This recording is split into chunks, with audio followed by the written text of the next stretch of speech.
kita coba melihat di sini apa yang dikatakan PSI di akunnya, yaitu eh, dia menyayangkan kontras begitu yang Hmm. tidak menghalangi atau tidak memperbolehkan kedatangan dari Gibran Rakabuming Raka untuk menjenguk Andri Yunus, yaitu 2 hari sesudah kejadian. Tentu saja kontras ini masih dalam keadaan syok.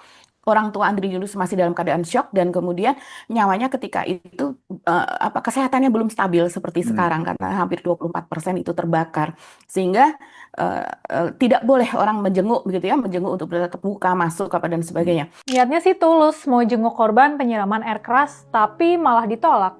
Inilah yang dialami Wakil Presiden Gibran Rakabuming Raka pas mau ngejenguk Andri Yunus, aktivis HAM sekaligus Wakil Koordinator Bidang Eksternal di Komisi untuk Orang Hilang dan Korban Tindak Kekerasan atau Kontras. Tapi Kontras justru menolak karena nggak mau agenda penjengukan dijadiin panggung politik. Dia dihalangi oleh Koordinator Pekerja Kontras Dimas Bagus Arya Saputra yang saat itu lagi berjaga. Pihak Kontras menegaskan akses cuma diberikan ke tim medis dan keluarga inti. Tujuannya untuk menjaga pemulihan psikologis korban yang saat itu masih trauma. Kontras juga khawatir kunjungan itu hanya akan dijadikan ajang pencitraan politik atau panggung politik. Pihak Kontras sendiri juga secara terus terang mengatakan mereka khawatir itu dijadikan agenda politik, dijadikan Hmm. ajang pencitraan politik oleh Hmm. oleh Gibran gitu.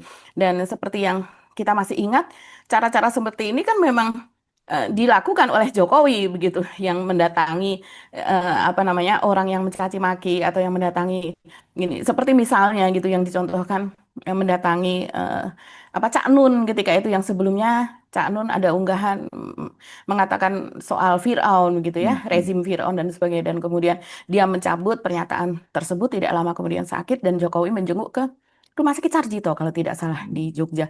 Itu diglorifikasi betul ya sebagai pencitraan dan sebagai jualannya Jokowi.